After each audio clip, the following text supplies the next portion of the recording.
Spawning here in the bottom right side of this terrible map. It's the blue Terran player, ByuN. I'm not even gonna be political about it. I hate this map. If this map makes it into WCS Season 1, someone needs to be shot. In the top left as the red Zerg, it is Soulkey, and this is his map choice. Oh god. So, I mean, I have strong opinions about things a lot of the time. Sure. It's going to be so hard to convince me, especially with the way production and income has been honestly not figured out for all the races, that you should have a double gold base in WCS Season 1. Like, that's absurd to me. I think if this was Season 2 and everyone had figured out production and income and Zerg weren't struggling with Larva and Terran weren't struggling with the late game, I would actually love a map like this. And I would hope that they resurrect something like this later on. I just don't love it for right now because it's too early. It's not proven to be that great of a map. And I don't know that there's a lot of people who actually love playing on this. This and Arena, fun fact guys, have been the most commonly vetoed maps in all of our tournaments so far. It's interesting that you would like it later. As I would actually give them credit in doing this while the games still don't, you know, quote unquote matter. They're not for WCS, they're not for the GSL, they are just for online cups, similar to what we use the map that was played in the last series round, whatever it's called. Arena? No. No. This was the series. The new map that you make everyone play. Oh, Purified Forge. Thank you, Purified Forge. Right, Dusk Towers was the last best of 3. Like, where are you going with this one? Oh, really? Anyways. Yeah. We just played 2 semifinals on Dusk Towers. Yeah, you're right. Anyways, the point is that, like, similar to that line of thinking, though, like, you test it out on some things that kind of don't matter. You would do that same thing for Creon Terraces, where they did want to just test out, like, multiple gold bases. How will it work? So I guess that kind of comes down to how you prioritize what's good or not in a map. So for me, I actually prioritize terrain as the highest thing above all else. And ignoring for the fact that the textures on this map bleed into each other. Again, just kind of going over here really fast, guys. This looks like it's 1 layer. It doesn't even look like it's 3. But that aside, I feel like the terrain on this map is also not that great, which is a big why I've got a negative shtick against it. But the gold bases play a factor just in terms of where I think balance for the game is. Grenades don't block a hatch rate. TIL. Today I learned. So I'm guessing ByuN learned today too. Very That's a cool move though. It's just like, nope. Oh wait, what? Sticking on the map conversation a little bit because the builds are still heating up. Looks like ByuN might be going for Banshees Tech Lab on the barracks right there. But I just wonder what part of a gold base map could they not have thought, like, you know, theory-wise, theorycraft for a second. Like, okay, it would benefit the Zerg, and what else would it benefit? Like, what else were they trying to do with all gold bases? And I still applaud the attempt, but it obviously it should not go in the WCS map pool. I agree. From a haterade of reasons of production and things I didn't even consider that. You're right. Like, here's Zerg, who've had countless buffs and no nerfs through the beta. They get a map that's catered to them with 2 golds. I didn't even consider that. My salt was so busy on other things. I just really wonder what they thought, like, theory-wise, would be a good about this map. But they tried it. It doesn't really showcase any different. It doesn't give us better games or much different games, to be honest. So, yeah, I think it'd just be put in the trash pile as a failed experiment. Not quite like Daedalus, but almost. Daedalus was a worse experiment. I feel there's themes for maps are going to change each season because they want to change things up, right? I guess we should stop talking about it. We'll put a pause. This will be like our talk show topic for later. But Hellions do get in here and fire up a couple of drones. This doesn't go so badly. The split was good, and Soulkey pulled early, so this could have been much, much worse. Roaches clean this up, and now ByuN's got to realize, crap, there's roaches. He's going to try and get a bunker out. The Banshee might help for a time, but honestly, Hellions and Marines versus what is potentially roaches and Ravagers could not... They're not a good combo. Not so hot. Not so hot. Well, that's why people seem to be gravitating back towards the Banshees, is that if you do go for Hellions, and whether or not you go for Hellbats or just what ByuN did here, sacrificing them, the Banshee will cover your butt against those potential counterattacks, which Soulkey wasn't even looking to do. Now he might try just to bring the Banshee back home, as he was obviously not prepared for this. No Spore Crawlers, no Overseer, as the lair only just finished. Queen should die here. Here she goes. Hellions run in as well. Uh-oh. Roaches are trying to follow them. We will be So able to stop the drones from getting massacred. But now the drones are away from the spore crawlers, so the banshees kill those. just the Queens said, not bad. ByuN getting a considerable amount of damage in. It's worth noting that this sort of old school HOTS tactic, wow, the Banshee really gonna get away from this. 2 healings left to the main. This old school HOTS tactic though, this is something that was put to the wayside because everyone wanted to start going Liberators. They're the new cool kid in town, and they were really abusive for a time. I tell you though, denying a mineral line and getting maybe 2 drone kills was definitely not worth the like 3 queens and 9 drones, but 16 in total that have died this game. I like this out of ByuN a lot. Oh yeah, ByuN's already taken control over this game. Being only 4, now 3 workers down, now just he's a worker ahead now, is not a good sign for a Zerg player, especially when you consider that, you know, there could have been a saturated gold base at this time. It only is just now getting saturated and doesn't even have the gases, even though he's trying to go into Aspire and he'd really want all of them. Well, the Overlord does get picked off, so Creep won't be able to block out that base for too long, and ByuN will finally be able to expand himself.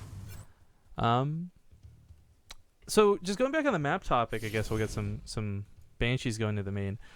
One of the things I was thinking though is, okay, you've got Blizzard, they try and force new ideas, right? That was the idea with the rocks in the last season, and each map sometimes they'll put wider ramps because the season calls for it. But you had these maps like Daybreak and Overgrowth and Terraform that were just the most commonly picked maps. You would think that theoretically you could actually design an entire map pool of completely available maps that people didn't mind playing on. But instead, you always end up with these map pools that have like 4 maps that need vetoes, but you're only allowed to veto 2. Like, yeah, that's a problem, having more than 2. Because I think I think TLO said this as well, but like the perfect situation would be about, you know, most of the maps are decent for every single race, but then 2 of them are either experimental or catering to one race over the other slightly, so that vetoes are more interesting than just like, oh, I don't like this map personally. Like, it's actually important if they have to face, you know, ace match, and the Zerg has a bit of a favor there. That creates a lot of story. Yeah. But yeah, they have too many maps that do need to be vetoed. I mean, right now, Central Protocol, Lirlac Crest, Olrena, Prion Terraces, like right there's 4. I didn't even have to spend any time thinking about it. Oh, the mutas pop out. So it looks like he's gonna stay on just this these small amount of mutas, so 7, and then go back into roaches. Of course, he was upgrading +1 missile this entire time. This could be tricky to read into for some Terrans, but it seems that ByuN is just like, I don't know, he's been caught by surprise, you know, like, oh, I accidentally went for Widow Mines and Marines because I thought it was gonna be Ling Bling Muta. Oh no, I got caught by Roach Ravager. It doesn't seem to happen to ByuN as much. Like, sure, he'll have Marines, but he'll still have so many Marines and such good, like, drops with them as well that he doesn't get caught by surprise.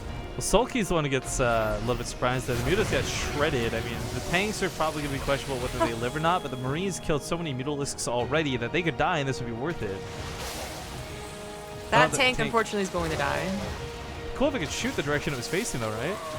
While moving? At least it faces that direction now. I know. It's a little bit better. Oh, Soulkey trying to push his advantage, and maybe I spoke too soon about ByuN not being surprised. ByuN was starting to a little lax on his macro as well, banking about 800 minerals, has to use the SCVs in here. Just killed every single Mutalisk, though. With the Banshee damage he had dealt this game, if he holds, he'll be in a fantastic spot. Roaches and Ravagers are manageable, Mutalisks are not. So having killed all the Mutas but 1, 2 of them still alive, yeah, he just dances around the Corsair Biles, stims on top of the Ravagers. Not a problem as he stutters forward, takes out the rest of this army, and ByuN, what a beast! I spoke too soon about speaking too soon. Yeah, you need to just...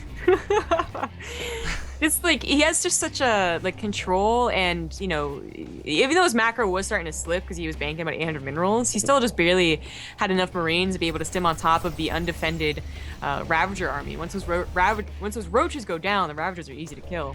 And now the drops start, so he's still producing nothing but Marines, even though you might want to start adding Marauders in soon, but he's going to drop him by so much time that Soulkey... Look, he's got a 4th base, he's got, like, a decent economy, but he's going to be, like, tugged this way and that so much, he's gonna go to the, you know, the F-hit point and attack. No. It's a bit of a waste. So one of the things I really enjoy about ByuN, and unfortunately not exemplified there, was he always knows when to pull back. I feel that is a common problem we see with players, not just Terran or Zerg specifically, but in general. They go for the throat too quickly. They try and go for the kill move and it ends up costing them a lot of units. ByuN can almost eat those corrosive biles. Soulkey does kind of trick him with a couple more on the right side, but still not enough to really demolish the army. 2-2 will finish for Soulkey before ByuN, but probably not in any amount of time that will influence this fight. Oh, Soulkey's got to have deja vu right now. Yeah, don't push into that. Yeah. I thought I had more mutals than this. Oh, right, it already happened once. Yeah, right? Yeah, 2 muta is almost like laughable. They're not really helping out at all. Though they did kill that 1 medevac. Yeah, they helped. But 3 tanks, and they can be microed as there's still medevacs in the field. Combined with these marines that are just standing on top of the Ravagers, like it doesn't even matter. Soulkey doesn't even have those upgrades. I love watching him push through this, though. This is a lot like watching him fight versus Disruptors, where he's just like, all right, you got a shot coming at me, I'm just going to push through it and kill you before you can kill me. He doesn't even bother with Marauders, by the way. Like, he's still producing nothing but Marines. I actually think the damage output is so good. Well, I think it's fine because he saw the heavier Ravager count. If this was more Roaches than Ravagers, we might have actually seen Marauders come into production. But with the Ravagers being what they are, funny as it is, guys, they're actually a lot weaker than their Roach counterpart. Yeah. So there we go. Now it's mostly a Roach army, and he picks up and gets out of there. No tanks to supplement, but he's dropping 2 locations again. Yeah, and it's going to be very hard to respond to this. Oh, nope. Oh, hey! Nope. Okay, 2-2 going to finish up for ByuN in a moment. So he will be on even upgrades once again with his opponent. But you know, the tanks have been playing a surprisingly inefficient role this game. But these, I guess, will also take, you know, if you got enough tanks, you won't need those Marauders, regardless of whether it's a lot of Roaches or not.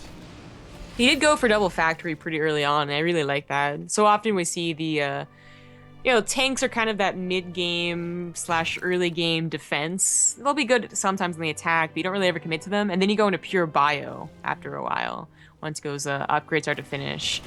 But to actually continue committing to tanks, and 2 at a time, no less, that's a lot of staying power. That's so many tanks. That hatchery just gets obliterated, killed, not canceled. Drop of the main finally gets cleaned up, but ByuN doesn't care because he had bought that time to get the upgrades. He got the army supply up about as much as he needed it to be, and if Soulkey tries to push into this and takes tank fire at all, he's going to get obliterated. There's so many tanks shelling on those Roaches. Oh dear God. Picks up and escapes the corrosive biles. Marines still going strong. Any amount of damage dealt here is going to be harder and harder to replace because, of course, Soulkey was bleeding out a lot of workers while this went on. His overall worker count's not bad, but sitting on 62 opposed to like the 80-something he was aiming at.